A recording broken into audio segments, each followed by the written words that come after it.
Welcome back to Super Tuesday Recap. This is your host, Chris Deepalm, Shanna, and at some point, I believe, Jeff, you know what, he just logged in right here. We have Jeff joining us. We are finally back. We're here to review episodes 4 through 7 of season 2 of The Gifted. So these are episodes. I got to get our M related episode titles. It's Outmatched, Aftermath, Imprint, and then the final one, No Mercy, which I'll be honest, I'm watching the last episode. I literally watched the last episode that we're reviewing maybe about 2 hours ago before we did this. And I'm watching it going, oh, wow, I don't know why it was called No Mercy until that final scene. And I'm like, oh, that's why they called it No Mercy. That little white girl's going to be a problem. What was your first clue? Oh no! I mean, I knew. Like, I was waiting for. It's one of those things that you're waiting for. Like, you're waiting for it to go all bad because you're seeing her and you're just like, hey guys, you know what? That hospital, they really were kind of holding these mutants against the world, and that everybody in there was crazy. But I think she kind of was. And not a stretch, my friend. Right, I'm like, you know what? Everybody needed to be in because there's the one mutant that died. The actually no, it was there was the soldier, and then there was the other one. Shatter. No, not Shatter. The other female mutant that ended up joining the Morlocks. She, you know what? Marco's new girlfriend. Because she kind of do something with light, and I'm like, her and Marco's having a little bit of a little lighting contest and shit like that. That can. I would not want to be stepmom in that relationship. I'm not trying to get between Lorna and Marcos. Vegetation days are going to be just interesting, but yeah, she was like, yeah, they basically imprisoned her because they gave her a choice about either, you know, you can either be locked up or basically we're gonna kill you. So yeah, but Rebecca, no, she's crazy. And probably it's one of those things where she's probably already had a little bit of problems before, and then you kind of lock her up. And then you lock her for a while. And so she kept saying like small things like, I hadn't seen the light. I hadn't been outside in such a long time. And I'm just like, oh, that's not good. And then she's also with Andy, who Andy's also had a little bit of a problem too. So you put two crazies together and they both have destructive powers. They both start wearing black leather. Some people need to be in cages. Like, let's have the conversation because she's super crazy. And I'm not entirely sure you can stop her. Like the thing that got me about it, like the way they end. Again, we're jumping to the end here, but the way they end the episode of No Mercy, it just like ends there. I'm just like, oh, we're just gonna stop there. We're just gonna, okay, I gotta wait until next week. Even you kind of have to, yeah, you kind of have to stop there. Right? No, I know, but I'm just like, ooh, even Andy. You saw Andy's face was just like, oh, what did you do? I'm like, wait, you're crazy too, and even you're like disgusted. But I think that her appearance really highlights how on our barometer of crazy needs to be adjusted because like Reeva's crazy, but she's not crazy. And it's like, oh, it's snowing. Like this is how it feels. Like, oh, she's crazy. Like Reeva and the Cuckoos are kind of a little off, but they had developed a plan. They had a plan of attack, and old girl said, "Fuck your plan. I'm gonna kill me some humans." And yeah, But that's the interesting thing about that episode 7. Now, again, like I said, we're gonna get to the previous episode in a minute, but again, this is the one that's fresh in my mind. You've up to this point, you have this idea of Reeva as being cold-hearted, determined, and willing to do anything for the cause, and even this idea that, hey, listen, like she says that one thing to Quinn, where she's basically like, what did she say? Don't test me, Quinn. I'm not a monster unless I need to be. So it's like, you know, if it came down to it, she'll kill these motherfuckers. She ain't got no. Right, she's got it in her, but she's not. It's not. But that's not the plan. Right. And so when you're watching that last episode, though, you actually see it's like, oh wait, no, she actually did have feelings for Quinn. She actually did. This actually was hard for her, and you also saw like that. You know, the beginning. 'Cause I believe that's the beginning of this episode was basically her basically working as an organizer in Chicago for mutants, right? I mean, there's these 4 episodes we're about to talk about have so many like callbacks to current events in real life, and you see her, that she was on the complete opposite side of this. She wasn't extreme, and you see that she's gotten to this point. So you're feeling some kind of way about her, and you're feeling like, oh wow, you know what? Starting to feel Reeva. Maybe she's not a monster. She's not like that. And of course, you were Magneto was right. I mean, right? Thank you. I'm like, will someone speak up here and stop Chris? Am I wrong though? I mean, she got the Magneto was right thing going on. It's like you kind of feel her, and then she got Rebecca, and you're like, but you do know she's kind of a crazy person. It's the same thing with the Magneto thing. It's like you have the right ideas, and I understand what you're saying, but you're going about it the wrong way, and then you're also aligning yourself with people that are going to get out of control. Like, there was no way that she was ever going to stop Rebecca from doing what she did. It's almost like I like how you almost walked away too. Like, I was like, don't turn your back on that bitch. She crazy. Right. It's almost like extreme thoughts attract extreme personalities. Isn't that something? Weird. Weird. I think that particularly the last episode was really good, and like you said, it established Reeva as more of a character than just like a sneer and a poorly defined power base. It showed that I like the kind of the dual tracks of her narrative showed the duality, kind of showed like there's more than meets the eye. To these characters and to these like kind of archetypes they brought, because even the episode prior we learned about the history of the Cuckoos. Like they've done a good job in this 4 episodes we're covering of showing the two sides of a character. Like part of you wants to say, Reed, tell your family that's what's going on with you, but then the other part of you is you're watching the emergence mutant and how people would be afraid to talk about it. Oh, absolutely. Like the evolution of the Struckers. And I literally made this note from the last episode. But you've seen it throughout this entire season. Here is like Lauren's the only one that's mature. Like Lauren's the only one that gets it. Like Kate is starting to understand that she's kind of forgotten about Lauren and Reed because she was focusing so much on Andy. Reed is literally hiding because of the monster inside of himself. Lauren's the only one that kind of understands that, listen, one, Andy made a choice. He did this, and we have to deal with this. And 2, she's over here trying to, like, when they had that conversation in episode 7, she told her dad, was like, I'll protect you. And he's like, but but I'm supposed to do that to you. I was like, listen, your roles are reversed here. I've been a mutant more longer than you have at this point, so let me help you. But you see that, like, both of her parents have gotten to this point where they're both kind of helpless. Like, Kate is now the only member of the immediate family that's not a mutant. And Reed now has destructive powers he can't control. He's literally become the thing he used to lock up. Not just a mutant, but a dangerous mutant that, I mean, he's literally the poster child for the kinds of mutants that pre-mutant Reed would be working with hand in hand with Sentinel services to lock up, But and I honestly think it's because he's fighting it that he can't control it. Oh, absolutely. Oh, yeah. Mm-hmm. Mm-hmm. Oh, yes. But that goes back to like the allegorical stuff of accepting who you are and all the things that kind of the deeper allegories that come out when you start talking about the larger X-Men universe. And I think that we've talked about before how this is the first large-scale property to really touch on the overarching, deeper themes of the property, and they did it again. Oh yeah,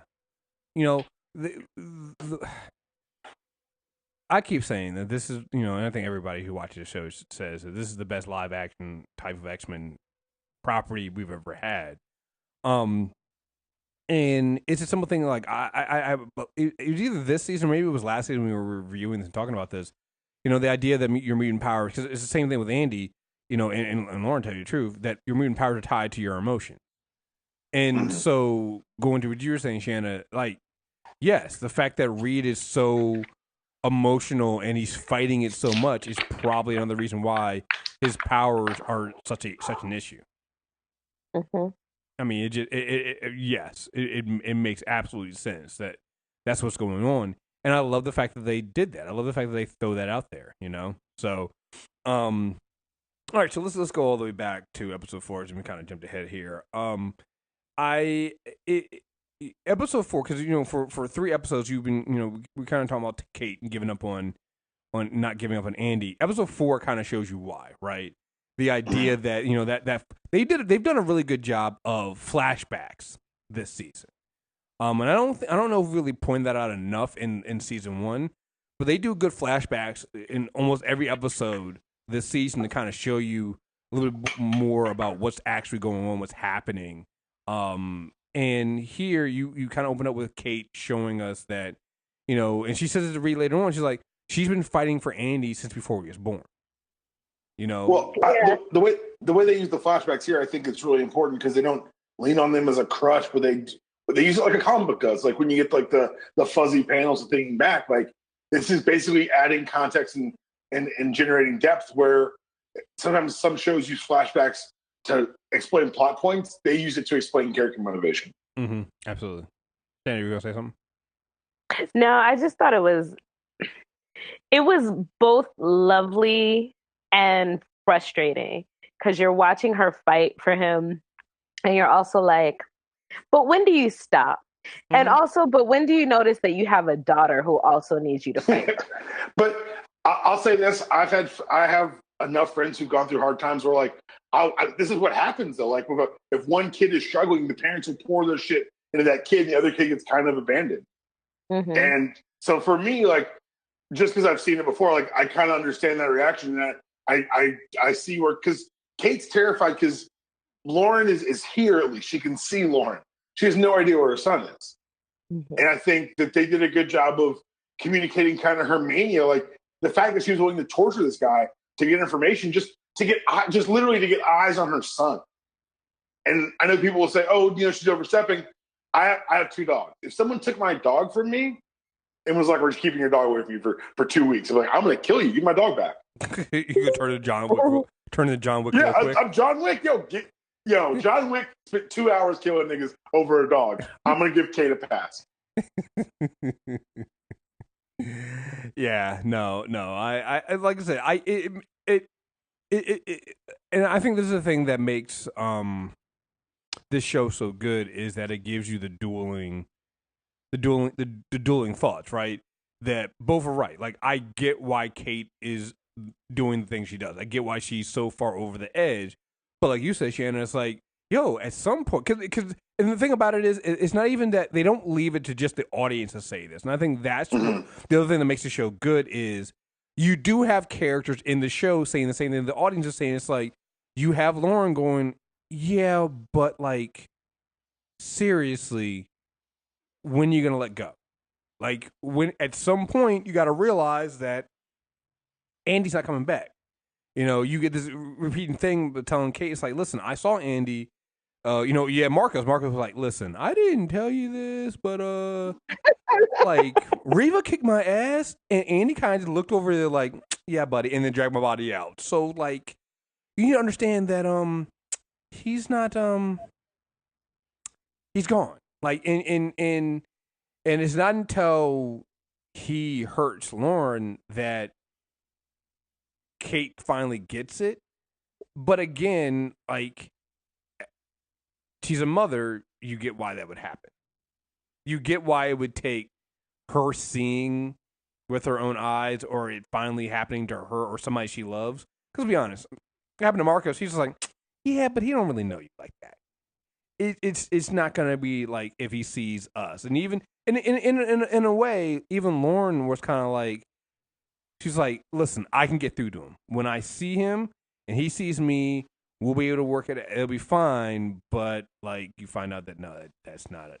Like, Andy gone. Andy gone. So, yeah. But yeah. Kate.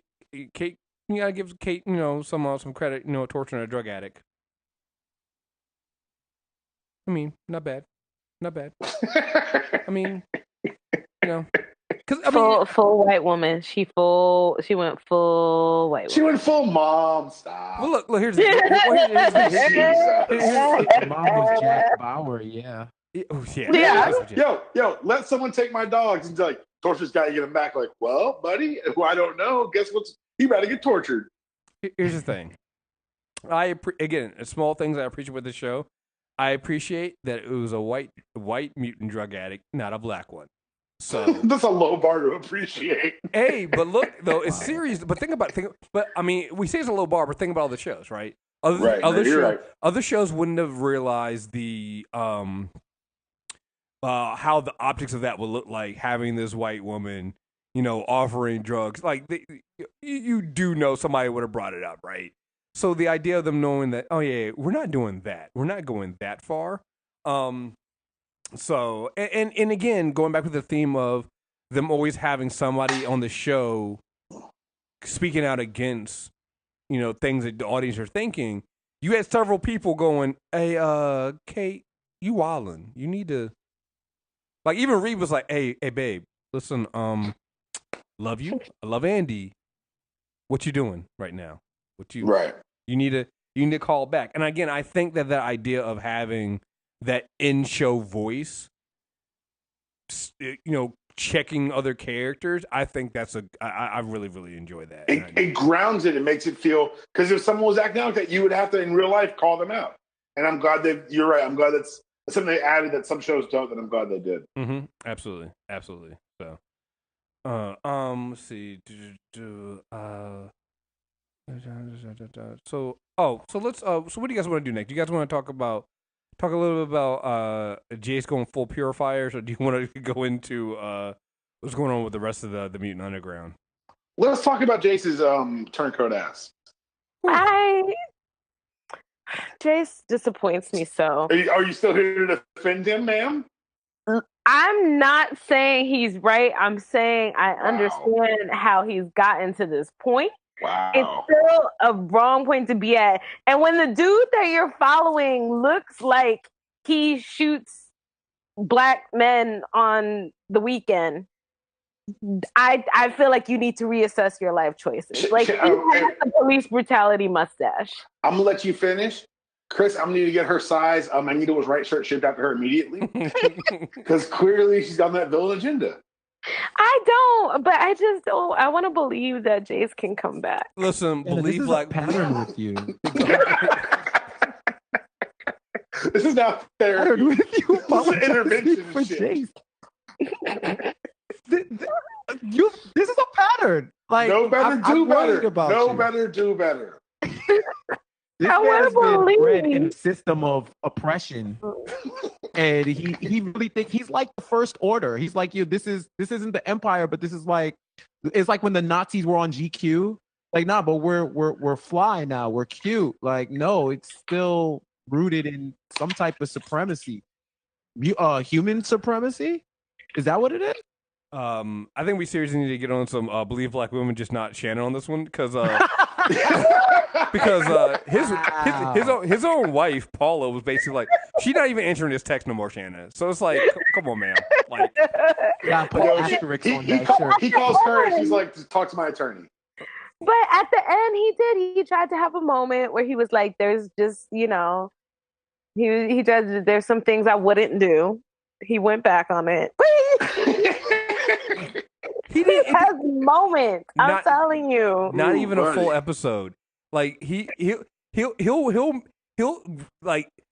I feel you, because he starts going down the right path, but within like the same episode, he still makes the bad decision. Yo, he changes his mind from like, okay, this is my new line, to fuck that shit within 42 minutes of every episode. Like, can we finally admit also here? Because I had to think about it. I'm like, we didn't really miss anything. Jace at one point goes from he's happy with Paula, I'm gonna let all this shit to go, to literally the next episode going, yeah, babe. Fuck fuck they left that fight off screen. It was too real. They could not film it. Right. It's like Jace. It's like Watchmen. It could not be filmed. Jace went from a hug to a hotel. Yeah, right. Yo, he went from packing the stuff into a box, literally packing all of his shit into a box and moving it to a hotel, to her not calling. Like, do you understand? Like, his wife has been with him through some shit. And she at this point, I think it was I think it's either 6 or 7. He basically has the attorney going, "Hey, listen, I just want to talk to her real quick. Just put her on the phone. I'll sign the paper. Just put her on the phone." And he's like, "Yeah, she basically gave me instructions that she is not talking to you. Like, do you understand when a black woman?" The attorney said, "Sir, I'm gonna need you to not yell at me. Right. But your wife says she does not want to talk to you." And Jace was not having it. I felt so bad. Do you understand, like, how much of a black woman is fed up with you when you have to go with the "I want to speak to your manager" voice to her lawyer, and he just hangs up on you? Like, Jace gone. Jace is Jace been gone. Like at this point, I'm just waiting to see when he's gonna get fitted for a Purifier uniform, because he's gonna be going on. Because that's the whole thing they're working towards, right? The idea that, giving us this hope in this moment, this idea that he's not that far gone, he's not gonna go down that route, and he's gonna do the pure. Like, it's so good because it's so wrong. It's the idea that I'm gonna be a Purifier, but not like the bad Purifiers, right? But you see him going, but it's gonna happen. He's the one that kills Shatter. Yeah, ask Shatter if he's changed.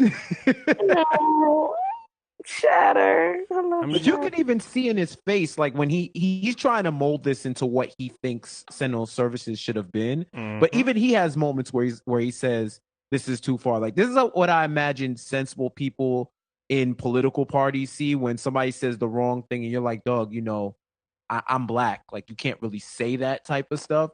Like when they start getting rowdy when he's talking about finding the mutants, he's like, "Fab, like, why are y'all really here? Like, this is what we're really trying to do." But then now we're trying to shoot muties. Like, what's up? The Sentinel Services was literally the SS. Like, and this is and he's trying to remake it here, and it's gonna work because what he's got now is he's got that PR side of the Nazi. He's the Proud Boys version. Yeah, he's like, we're Nazis light. Yeah, he's also. Go ahead. Yeah, the thing I was going to mention, because it's something that Jeff kind of said it. It's like he's fucking Jeff Flake. He's Jeff Flake. He's the idea that no, I strongly oppose Trump and what he's doing, but you vote with him 93% of the time. I am a Republican. I got to do what I got to do. Right. Well, he's gonna think long and hard, about, and be very troubled by the things he sees, but still vote to confirm, Kavanaugh. Like, that's gonna be Jace Turner, here. And it also kind of, his wife is right. His wife is right to leave him because he doesn't see how far down the rabbit hole he's gone, and there's no coming back from this. Like, when he had that, when he didn't punch that, like you said, that Purifier looks like he's called somebody a nigger before, right? Yes, looks like he most definitely has. Yeah, he just looks like he's like, I'm gonna get. And then he blamed rap music he's never listened to. Right. When they say it in their song, that. Right. So when Jace didn't turn around and punch him in the face when he brought up his Grace and he brought up Paula, like, yeah, he's gone, yo. And it's gonna be, like I said, I'm real interested in seeing how far he goes, because I do believe, going to support Shannon on this one, I do believe that deep down inside there is a good man in Jace, and we saw that in season 1 where he tried to do the right thing. No, don't sigh yet, Deep Palm. I'm just saying. I'm saying is I don't know. I don't believe that he's fully crossed into the realm of no return right now. But he's flirting with it. Like, he's. Let me say this. Y'all sound like you like. What he said was racist. He didn't burn any crosses. Look, Jace is gone, y'all. Oh no, Jace led an armed militia into a hospital looking for wounded children mutants. Jace gone. Oh yeah. Jace gone. Jace met with whoever. What's he? He reminds me of, I forget where everybody's from, but at the end with the senator, or with the talk shows. Jace gone. Jace about to be the figurehead. Jace about to be Ahab. He will lose a leg. Mark my words. I thought it was going to be interesting because I was like, because they kind of, mention it up. It would have been interesting if he did have the X gene. I'd love it. Yeah. He got mad about the blood test. Like, you can't test me. Right. That would have been really interesting. I also love, like, again, they've been doing this whole, because like you said, the Purifier thing, it was kind of like, reminds you of the Proud Boys. What they've been doing with Sentinel services and over policing and police brutality and things like that. Shoot, when they did the flashback with Jace and they showed him 12 years before, and his partner there, and his partner literally pulls over it will stop a mutant for being a mutant, and then ends up tasing him and basically hit him with the well, can never be too sure, you never know. He basically, I was afraid for my life, and I was just like, yo, did they really just do a I'm afraid for my life like police brutality thing here? And they did, and it was whew, yeah. I'm really, again, I think what makes really good villains and why certain X-Men villains are so relatable is you feel where they're coming from, but they've also gone too far. And Jace is definitely going to be probably one of the greatest villains on here. Like, he's not the main target right now because the Mutant Underground is really going after the inner circle, but he's going to be the fucking problem, because especially this idea of him, when he made that choice to go one, and again, like you said, he makes these choices within 42 minutes, right? In a 42-minute episode, you're like, whew, okay, Jason's doing the right thing. He's gonna turn this down. He's not gonna wait. Why is he in the studio? Right? Why did he agree to do this? What? Seriously, dude? So, but them going after Jason, saying, hey, listen, we want you to tell your story. That's what's gonna make him such an effective villain, because he does have a sympathetic story, and he sounds reasonable, and he's like the alt-right for the Purifiers. He's the neo-Nazi light version, where you come in and you're kind of going like, no, you know what? He's making some good sense. These are mutant terrorists. They are affecting our way of life. They are dangerous. The way they did this man, he lost his daughter. He lost his team. He lost his family and wife. He sounds reasonable.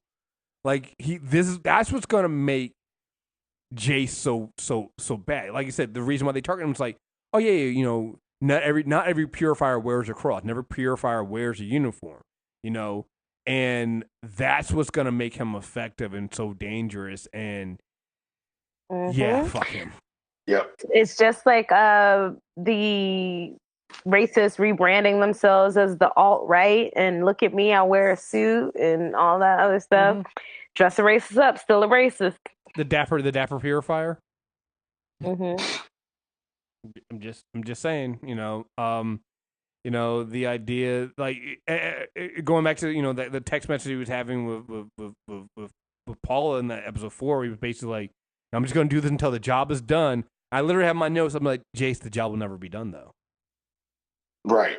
It's almost like they're looking for some sort of final solution. Yeah, that's the trap. The job's never done until all of the mutants are dead. Like, that's the only way that this is a solution for you, and that's just no.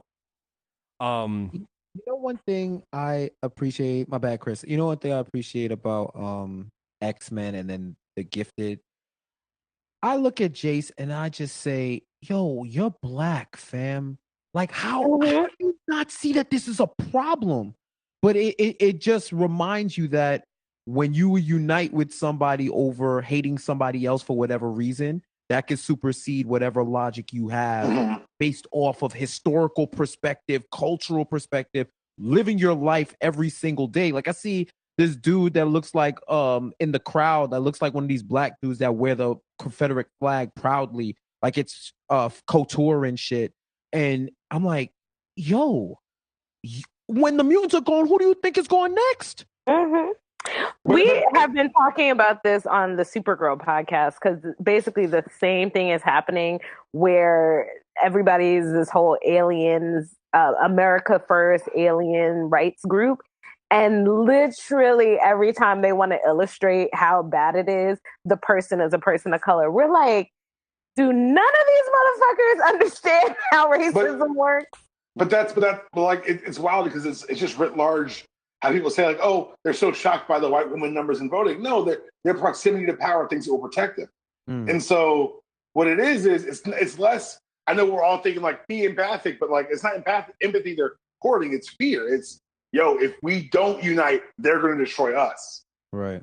And so I think it's actually a really effective tool to have Jace be the face of this because it explains the pathology that we're seeing in our real world. Like when you see like I'm black and I'm a Trump supporter, like my nigga, how? Like, and this is the answer. It's because the idea that as long as you share a common enemy, you're gonna be all right. But the twist of it all is the enemy's only the enemy till we're out of that enemy. Then guess what? We're gonna cannibalize your ass. Well, but, you're not safe because you're close. And that's again going back to why I love the show so much, and the idea that this show is so relevant. You see this with black men all the time, right? Black men being Trump supporters, black men all the time is strong. No, you do. You see, no, but it's true though. You see it. You see. There's a contingent of black men who will like when you see those black Trump supporters as majority black men. There are some black women there, but majority black men, and what they're railing against is always immigration. They're railing against the other marginalized groups because you said the proximity of power. Not realizing that like as soon as it's up to you, as soon as that those are gone, you're next. And I think that's also why it's a powerful thing. And the only thing I would have changed for them and the Gifted is kind of maybe making it more explicit that the reason why Paula's not doing it, she's a black woman, and she's like, Jace, I see where not just what it's doing to the family, but she's like, what you're doing is just wrong. Because even in the first season, she kind of pointed out to Jace when she was the one that kind of convinced him to help the Mutant Underground, get those people released, get Lorna and them released. Because she was like, yo, it's kind of wrong what's happening, what's going on here. Because she can see it, but Jace, for some reason, tunnel vision, and can't see it, and like I also have my notes again. We keep bringing this up that he really did. He looked like a purifier. Like even before he came out, he just looked like one. He just like, oh yo, you're a fucking purifier. He has like the military top cut and the friggin' mustache. Oh. Yeah, he just looks like he says nigger all the time in the privacy of the and of course he was a cop. Like Jeff Foxworthy as a purifier and shit. Oh God, he was. Jesus. He looks like the sketch artist rendition of a purifier, no matter what you describe. Yes. That's what the drawings look like. Yes. Like, no, I said he has red hair and long. That's what I drew. I'm sorry. right. Just, oh man. So let's get to the rest of the Mutant Underground and what's going on with them. I really, because it kind of comes ahead when in episode 7 when you have Blink talking about why she's helping the Morlocks and stuff like that. And she's kind of like, well, John, I can see is you right now the Mutant Underground doesn't have a purpose. They're all on defense. The inner circle. I think up until the fact that Rebecca killed all those people, they had the messaging. They had the messaging. Mutant Uprising. They had it all going. They were doing so well. Right, they were doing so well. What is the Mutant Underground doing other than just surviving right now? And you can see that it's really bothering John. What he was told in episode 3 about all this is your fault. You kind of let everything collapse. We hand it off to you, and you've kind of failed here. But did I really hand it off to them? Like being like, you take over and running away. Right. Well, no, he's talking about before season 1. Like, so the Mutant Underground was spearheaded apparently before the X-Men left or vanished or whatever, and John was left in charge of it. Right. It just feels like he was not set up for success. I didn't say it was a good setup. I just said it was a setup. Yeah. I think John is definitely being too hard on himself. Like, I just want to throw that out there. I think he's definitely being too hard on himself. That's how you know he's a hero. A hero and a leader, because that's what a hero and a leader does. And so I get that, but at this point, it's like, it's rough for them. Like they have nowhere to go. They don't have the funding, because that's the other thing too. We need to talk about with the Inner Circle is they just got $100 million. You know, the Inner Circle is popping, man. Let's cut to the chase. The Inner Circle is where it's at right now. Chris, will you get him a shirt too? What the fuck is going on here? What show am I on? Bro. No, what show are you on? Come on, what has the Mutant Underground done for you, Depop, lately? What have they done? Goodness. Look. All they do is run. I mean, they're running from shit. It's not like they're running for fucking health. Why isn't the Inner Circle running? Yeah, I mean, the Inner Circle ain't running. They chilling. I'm just saying, bro. In the week Stan Lee died, y'all all go to Magneto bullshit. Ain't this some shit? That's dirty. Wow. That's dirty. You can't. Wow. You put the Stan Lee card? I'm dirty. I feel like Stan Lee would be proud of us. I mean, just look saying. in the mirror, people. Thank you. You're like, what is happening? What podcast am I on?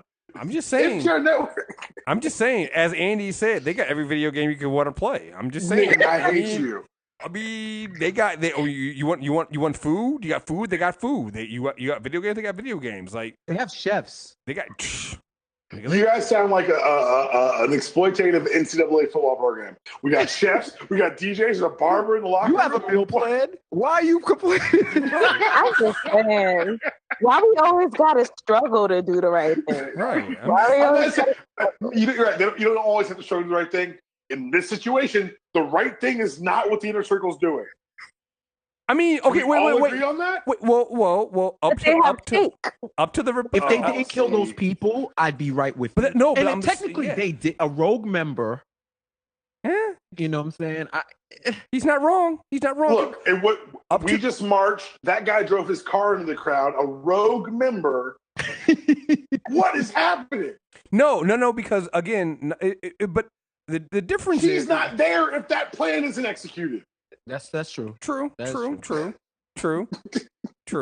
But the plan was that nobody was going to get hurt, and that they weren't. They specifically were not attacking. And then you brought superpowered Charlie Kelly there, screaming "fucking wild card" and killing rooms of people. She went off script. Right. Charlie Kelly, wild card, cut the brakes. Just saying. Hey, we'll see. Here's the thing. We'll see how they deal with her next episode. Now, if they're just kind of like, it is what it is.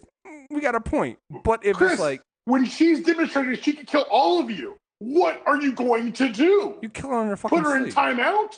Maybe put her back in an asylum. Kill her in her sleep. I mean, I'm just saying.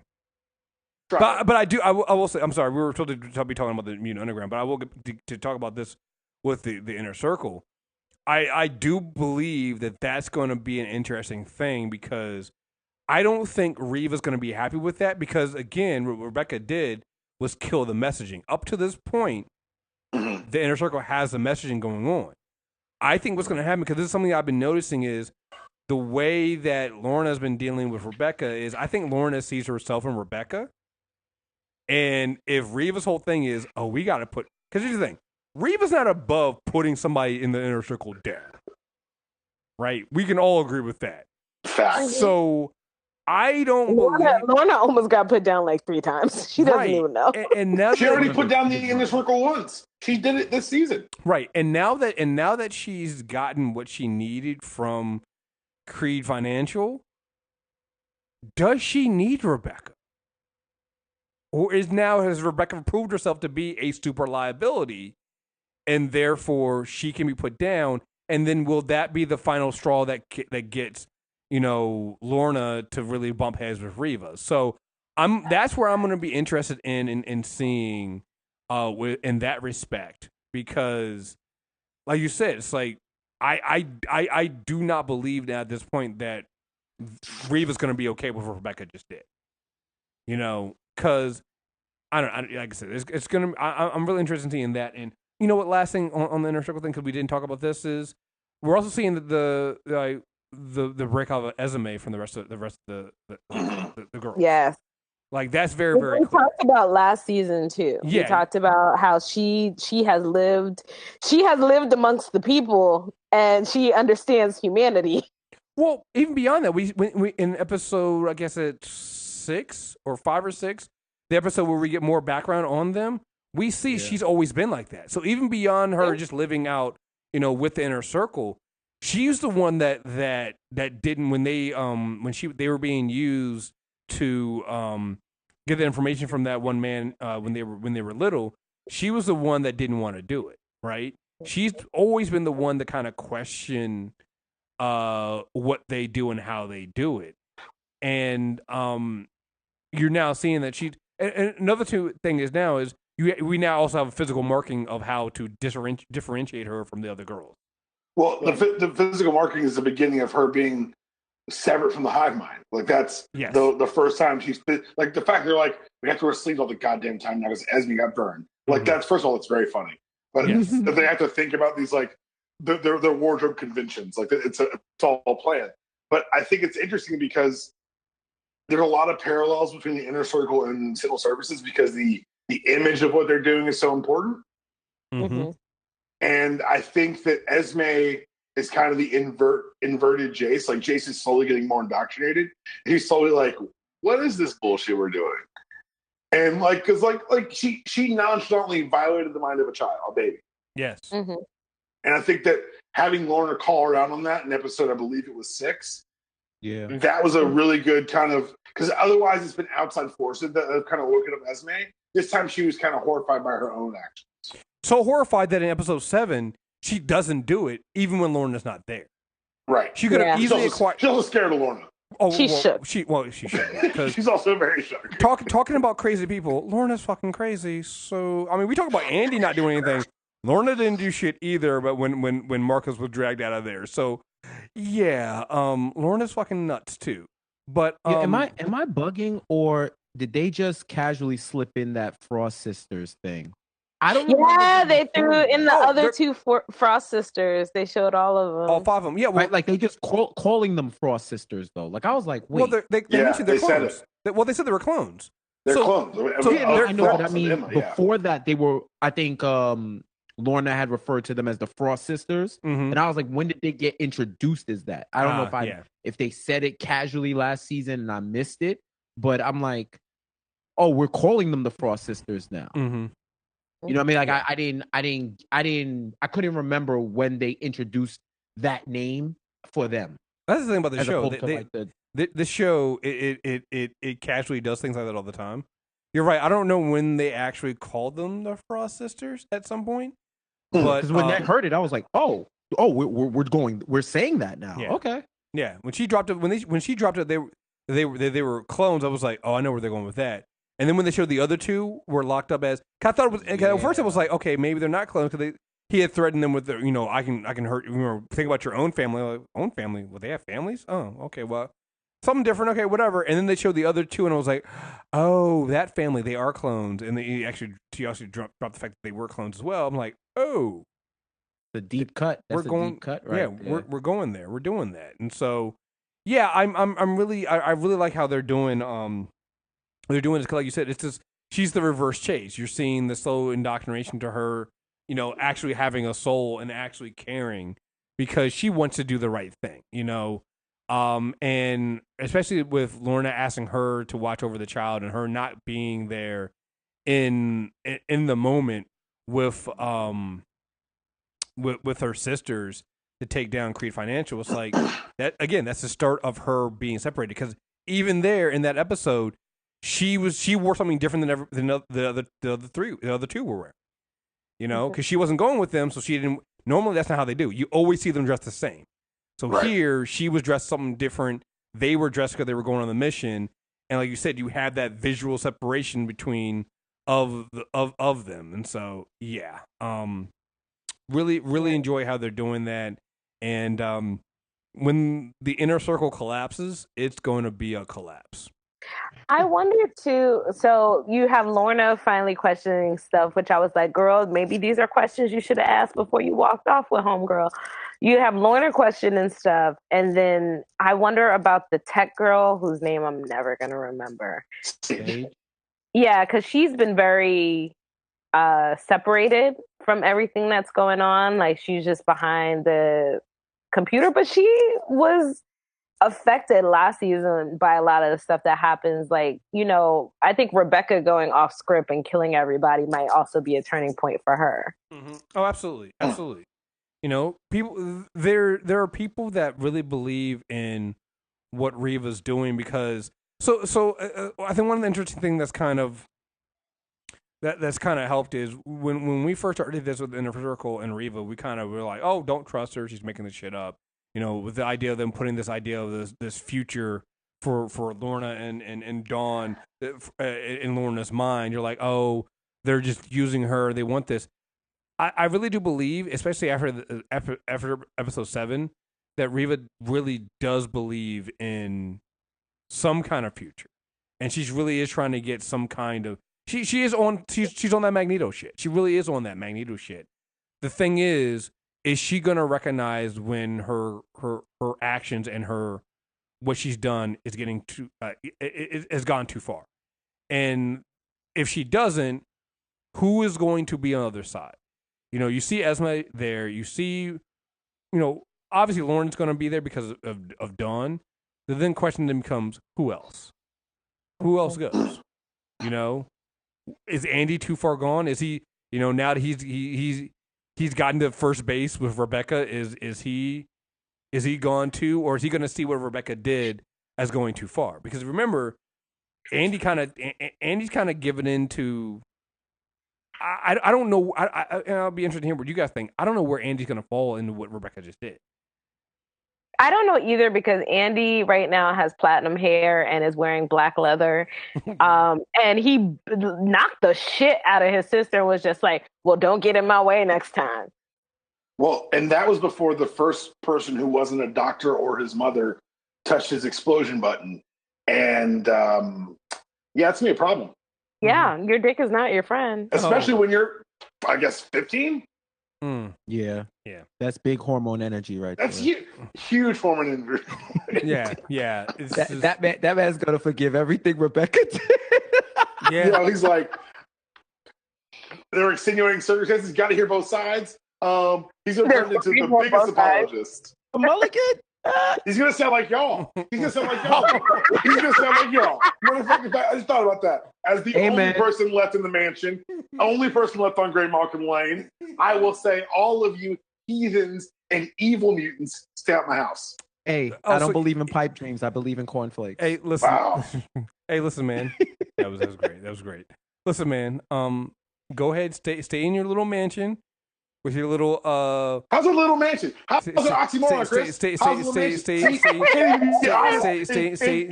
in your disparaging comments, sir. That's how evil your mutancies become. I don't know, man. Some of them mansions in Atlanta, compared to mansions, are kind of small. I'm just saying. We call them houses up here.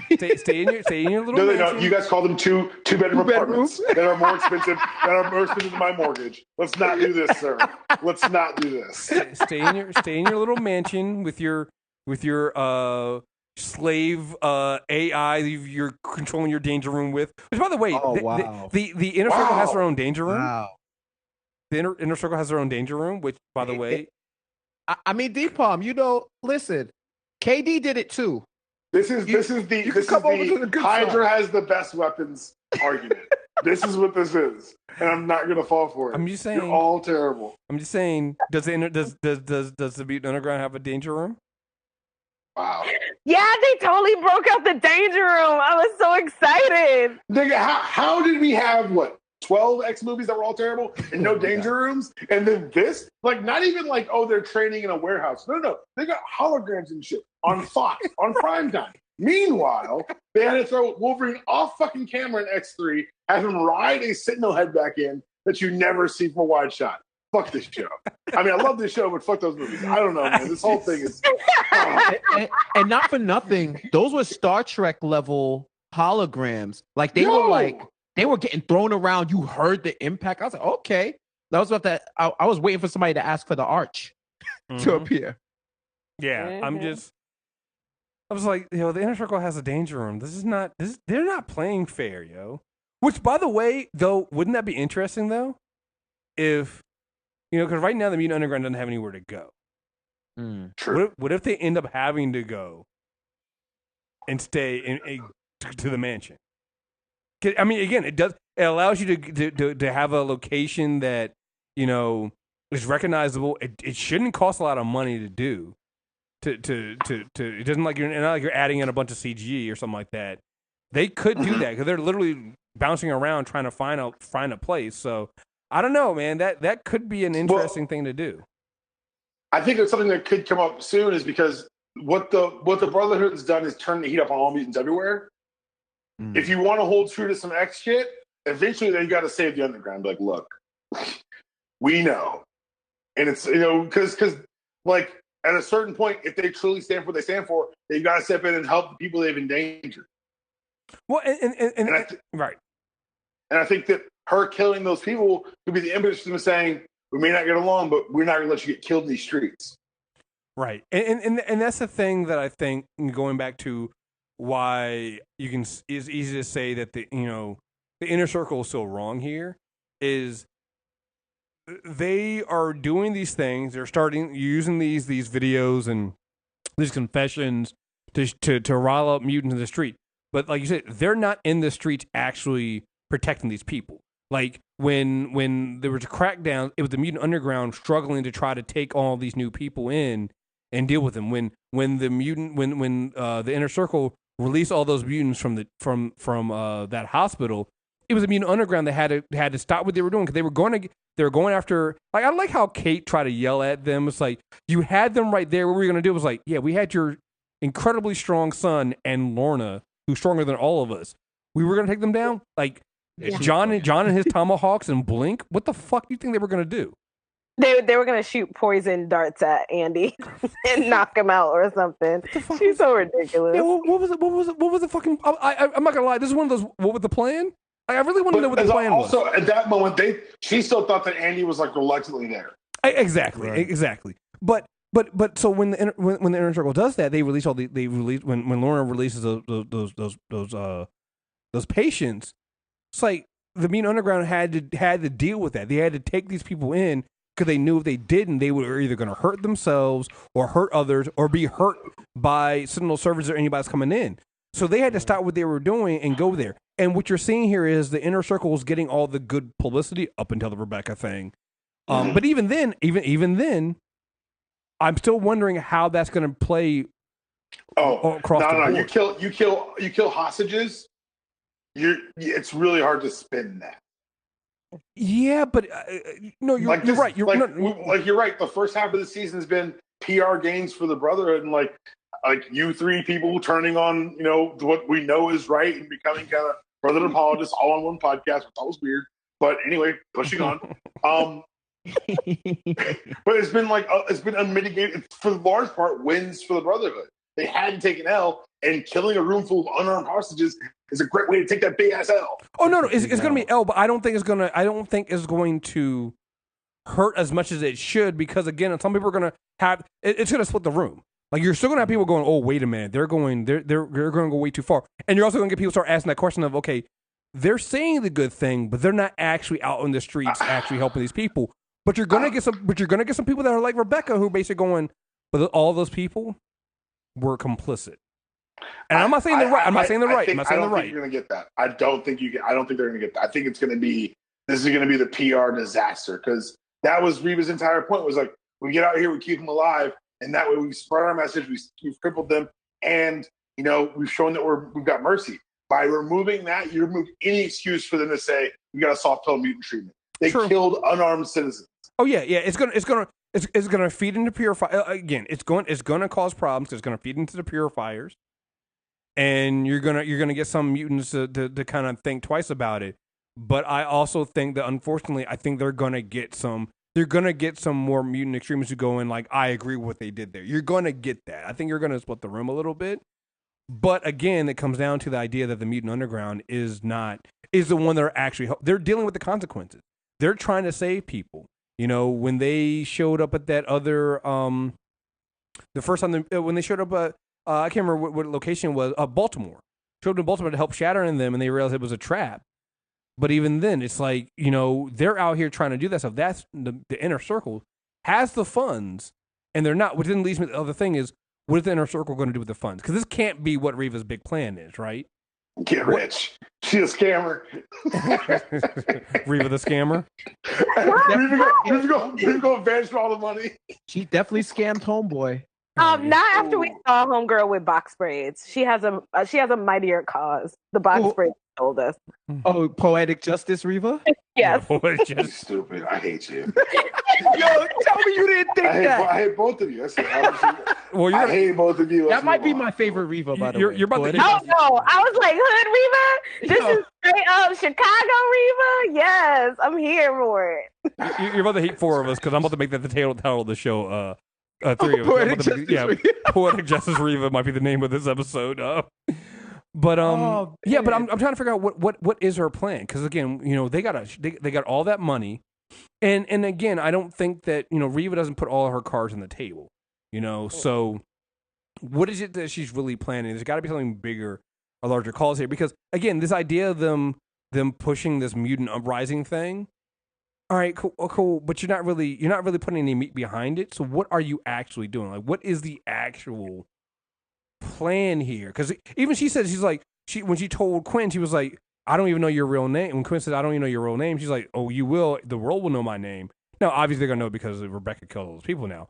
But that's clearly not what she was going for, right? That's clearly not why she wanted. She was going to say that. So the thing then becomes, what is that? Like, is her end goal whatever it was that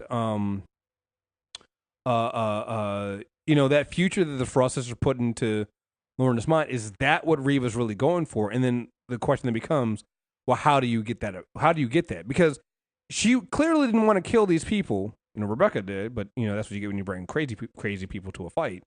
So her plan isn't necessarily extermination of humans. So then the question then becomes, well, how do you get that? How do you get it? Is it forming it? Well, that might be it. Is it forming our own mutant state? Like Genosha? Yeah, maybe that's what it is. Well, so Genosha was an apartheid state before it was a mutant state. Right. So then it would be whatever they converted San Francisco to.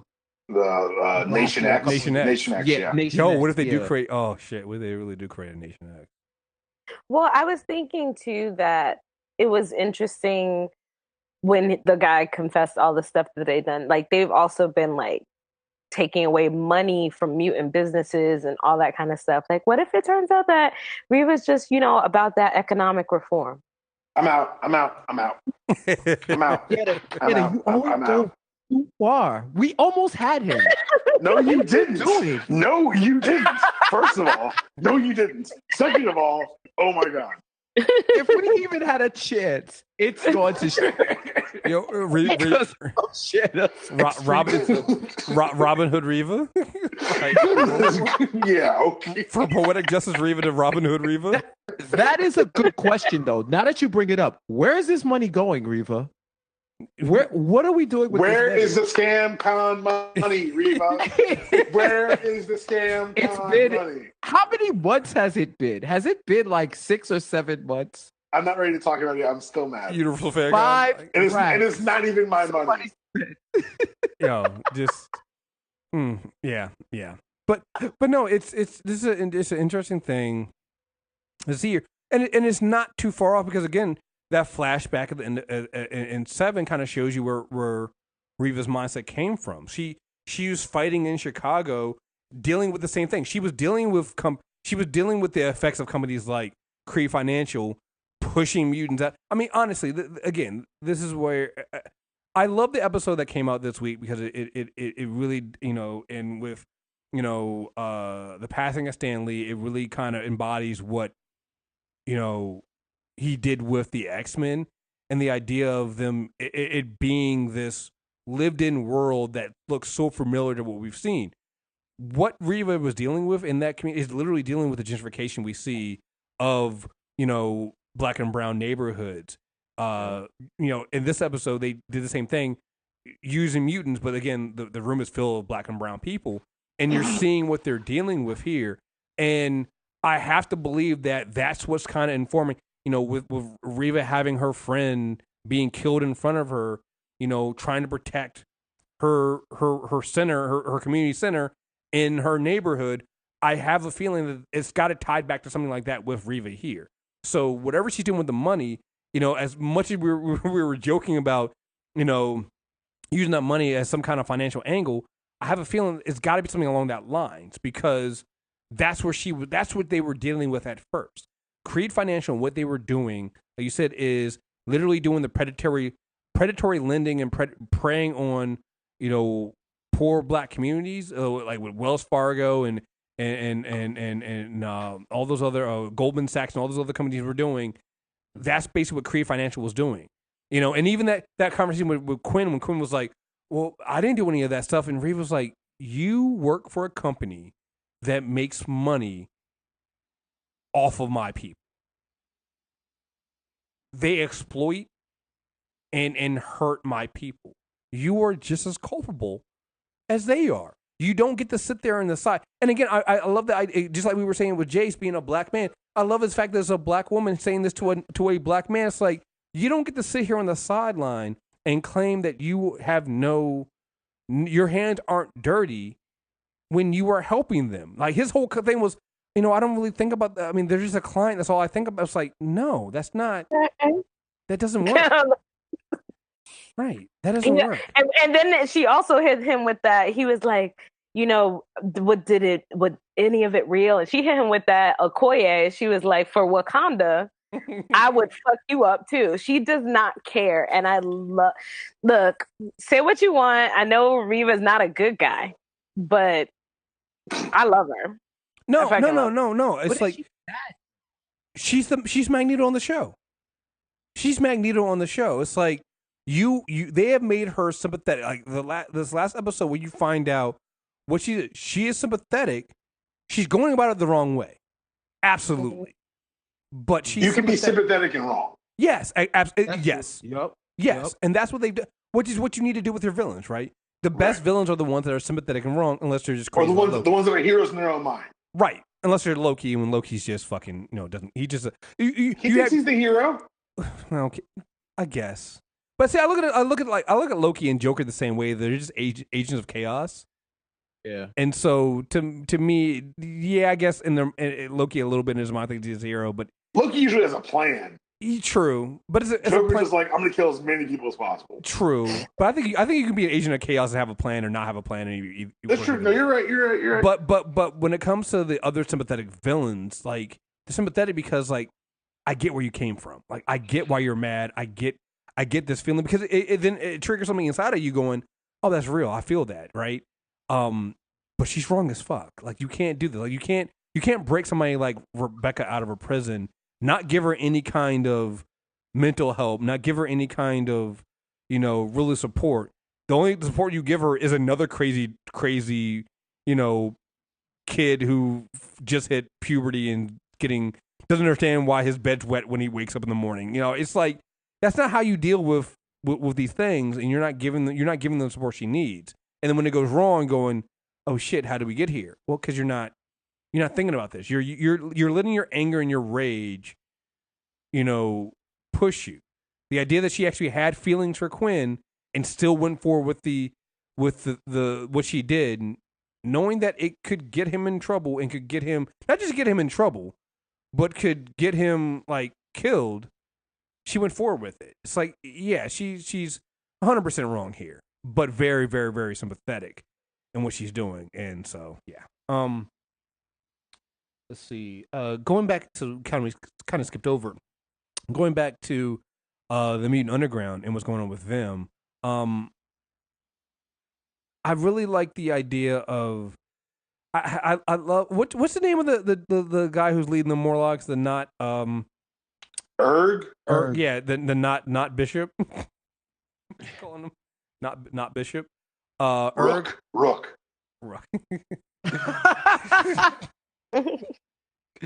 So yeah, I love the fact that he keeps putting the moves on Blink. It's like, John gonna lose his girl if he ain't careful, yo. John's lost his girl. Yo, and everyone's saying, oh, she just helped him steal food and shit. She's giving information about an underground movement to someone who they have invented. I didn't want to. Like, we don't know if the Morlocks have ties to the Brotherhood. That's a good point. We don't know who he's in bed with. Ask more questions. Talk to someone else. Don't unilaterally decide, oh, I'm going to risk it all because we need some places. Like, man. And Shannon, you better be worried about your couple because this is the kind of shit that will fuck up a relationship. Okay, unless so here's Shannon my wants thing. the other couple. No, no, no. I love my Blink and Johnny, and I need Marcos to stay out of their business because misery loves company. Just because you ain't got nobody, you trying to break up other people. I see you, Marcos. Marco was right. I know he was technically right about Okay, this. I need to make sure you said That's it. the reason why people don't want to speak up when they see fuck shit happening in relationships because of what you just said, Shanna. Now Marcos is a broke boy who don't got a girl because he sees what's happening. Hey, Johnny, that might not be your girl no more. So you might want to have a conversation with her. I'm just insinuating all types of insinuations. Well, you know what? But Deepon brought up a good point here. It's like we don't know if there's some kind of connection between the Brotherhood and the Morlocks. And honestly, the more you think about it, it actually kind of makes sense. Mm-hmm. Because what are the Morlocks? The Morlocks they don't want to hide who they are. They live underground so that anybody who's there. I mean, if you're a mutant that can pass, you put the mark, you put the brand on. If you can't pass, you live openly. You know, isn't that the kind of does that seem? Who does that sound more in line with? The Mutant Underground or the Inner Circle? Which is why I think one of these episodes is going to end with the Mutant Underground being cornered by Purifiers and being saved by the Brotherhood or the Inner Circle, whatever you want to call them, Hellfire Club, whatever, because they've been feeding information from the Morlocks about the Mutant Underground. Yeah. Like, I think that's where it's all going to come to a head because what they've done is they've given us 3 separate groups and tried to show us how separate they are. But at the same time, Andy's in the Inner Circle. Lauren's in the Inner Circle. Erg's messing with Blink. Like, they're all intertwined. They're trying to show them as completely separate, but clearly they're not. Yeah. Like it really does make sense because the Morlocks are underground and nobody like how are they able to avoid all this? Like, it just doesn't seem like they'd be able to do it by themselves. You know, it's like, how are they not having any problems, but the Mutant Underground has so many problems? Like, how are again? Like, it seems that the Morlocks, like, they seem so harmless, and I get why Blink would want to. I get why Blink's doing what she's doing. Like, it makes sense. It makes sense to. And even her reasoning was like, listen, like, you needed help. Johnny, you needed help. We needed this information. You were never going to ask for it. So I helped steal some food. I helped give them some information on some of the mutants we saved. That was it. And it didn't seem like a big deal, but like you said, that is kind of violating a trust. And she should have said something. Well, the fact that she didn't say anything tells you that she knows she violated the trust. Right. And that's how it starts, right? It starts with something small. Like, Eric's he's not stupid. He's asking her to do small stuff. You know, when he was like, listen, I need your help for something. And he's like, oh, what do you want me to do? I just need you to take me up to this room. And it's supplies. Oh, that's easy. Little allowances, right? Little allowances. It's just supplies, not a big deal. Versus supplies, and then next thing you know, it's something else. And wouldn't you know? Again, wouldn't that be a mutant that Reeva would love to use for something? A mutant that can literally teleport them into anything they need. So, you know, like I said, I think that it's a good point that we don't know enough about the Morlocks to know that they aren't working with somebody else. So, yeah. But I love that. I love that dynamic. I love the idea that we don't know. And I also like the idea that, you know, I don't find Blink 100% wrong here because they're she brings it up. She brings up the John, and the last episode is like, what are we fighting for? What are we doing? What is the plan? We don't have a plan right now. We're not fighting for anybody. We're not saving anybody. What are we doing? What is the Mutant Underground right now doing? Mm-hmm. And I like too that when she said, you know, when they're talking about moving Reed, and she's just like, I'm gonna be the one again to ask the uncomfortable question: what happens after we move him? Mm-hmm. Why don't we ever have anything planned past the next 5 minutes? Mm-hmm. Yeah. You know, it's just at some point you gotta stop running. You gotta have a plan. And right now nobody does. Like, John doesn't have his head in the game because he's been fucked up for. Well, there's no game to have the head. Like, their True, chief yeah. is like, you're right. At some point, you have to stop running. They haven't reached the point where they can stop running. Yeah, you're absolutely right. They're still reacting. They're still just reacting. They have to. Like right now, they're in survival mode. Like eventually, they're going to get to a place where they can center themselves and think of the next plan. But I don't think it's coming anytime soon because you kill humans like that, the heat's coming up. Well, I think that might be one of the things that the heat's coming up, but I think that also might be something that gives them something to fight for, some plan. You know, this mistake by the inner circle and what Rebecca did, while it will turn the heat up, I think it gives the Mutant Underground a purpose now. Because again, what they are good at something. They are good at getting mutants help and getting mutants out of trouble and being an underground, right? Mm-hmm. I think that's where we're also going to start seeing the fact that they can't be an underground anymore. They're going to have to be something else because, you know, there is, to be a Mutant Underground, there has to be, you need to have multiple stations in other places. And even John Cena, I think that's the other thing that's getting to John. It's like, yo, I reached out to other underground stations to see if they could help us with Reed, and all they're doing is talking about the Mutant Uprising. Like the Mutant Underground, this team that we're following right now, they're just one. You can't have an underground if it's one group, right? There's no underground railroad if there's one stop. Only one stop, yeah. And right now, that's where the problem is. There's only one stop in this mutant in this Mutant Underground, so it's not a Mutant Underground. You know, it's a strike team. It's a force. It's, you know, a team, an X-Men team. You know, so I think that's where we're kind of getting to, where they need to repurpose and find who they are and what they are and what their purpose is. And Blinker's right to kind of call them out. It's like, listen, we need help. We need to do something right now. Maybe you don't trust the Morlocks, but they're doing something, right? You know, and it also kind of doesn't help that, you know, my man keeps spitting game at Blink, telling her, "Don't hide who you are." Like, basically, show me them beautiful eyes. I'm just saying.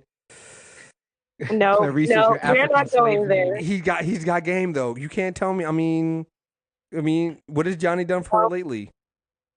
Probably put. Okay, sorry. I'm trying to set you up. I knew you were going to say that. You really set up that one, and I'm going to keep my thoughts to myself. But why would you? I set it up on purpose just for you to say it, and now you're not going to do it? Like, come on. Probably laying the pipe. I'm just saying. He probably laying the pipe well. Have you seen those arms? and now it reached this portion of the program. Well, I mean, we couldn't go the entire episode without Shanna doing that. I mean, it's a little bit of the thirst cast. It's a requirement here. They keep showing him in a tank top with his hair pulled back. What do you expect me to do? For the record, D-Palm was not involved in either of the evil mutancy of the show, the Jace apology, or the thirst cast. I want that on the record. I did a very good job over and avoiding tonight. I feel like that was like a pejorative. Evil mutancy? That's what you're calling us right now? Why don't you just put on the hood right now? I didn't say it was good branding. They called themselves evil mutants from like X-Men 1. That's not on me. That's on them. All right, pure. It was provocative. I'm sorry. Get some people going. Man. He lightweight called us white supremacists. You did call us white supremacists. I mean, we're recording this conversation. You guys can play it back. Evil mutancy. Wow, that hurt. It should.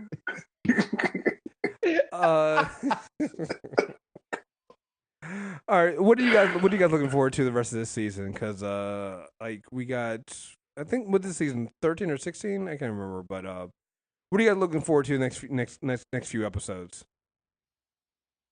I want Andy to like just. I feel like whatever Andy does, he has to do it in front of his mom next, because I really just need her to let go. I was gonna say the thing that Andy needs to do is need to get laid, so he can start making better decisions. No, and he can't do that. He gets laid. That's it. That's a wrap. He needs to meet another. He can't do that in front of Kate. So, yeah. Yeah. Oh no, please. So stupid. Yeah, no. I'd be horrified for him. Yeah. I hate y'all. Yeah, no, that. Oh. No. Not to mention, he can't get laid with Rebecca, because good God, well, if she turns him in, no. turning. That takes turning out to a whole new level, and I just do not want to see that. So, yeah. Anything else? Anybody else? What you guys looking forward to? I'm just looking forward to the continuation of the best X-Men adaptation I've ever seen. This is the best, and I'm not here for them. Like the relationships will be fine, but I've seen a set picture, and Polaris gets her headgear from the comics. I saw that. I'm so excited. A certain wrecking havoc Alex Summers shouldn't be far behind. Much respect to soon-to-be dead Eclipse. Alex will raise that child like it's his own, not like it's his father's, like he's thrown on an airplane or something. Like he's going to actually raise this kid. Why are you this way? Because I got to be me. If he shows up, Marcos is out of there. Gone. He gone. I do like how Blink when Marcos tried to call Blink out for chilling with the Morlocks. I like how she called him. I was like, you mean like when you're chilling with your ex-girlfriend from the mob who almost got us all killed, like that? Yeah, that we didn't forget. We did. We talking about like who also has another ex who's in the inner circle? Like, hey Marcos, you really talking to me about the Morlocks? We really doing that right now? We talking?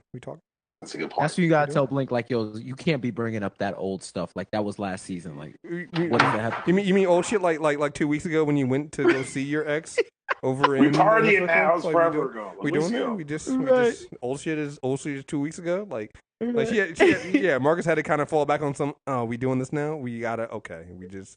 It's got wild deflections. Right, it was just like deflect. Man, I'm gonna go ahead and keep welding these metal plates in this thing right now. I'm gonna mind my business. You didn't go there, man. That's a low blow. You didn't bring in my child. You didn't do that. You didn't do that shit. I'm just saying, you had to bring the Morlock. Okay, as much as I love Marcos, I'm just gonna say misery loves company. Stop pulling people into your bad relationships. Don't do that. Yeah, that's type true. He is kind of pulling it down, but. He wasn't wrong. He's very perceptive, so I can't blame him. But I will say I do like everything that everybody said. I'm looking forward to, but just the subtle stuff I really appreciate because I don't think it's by chance. It's very deliberate what they do, like Creed Financial. So I'm like. Is Sabretooth people have something to do with this? Is this a father? Right. Is this an uncle? Is this a cousin? Well, his son, Victor Creed. What's up?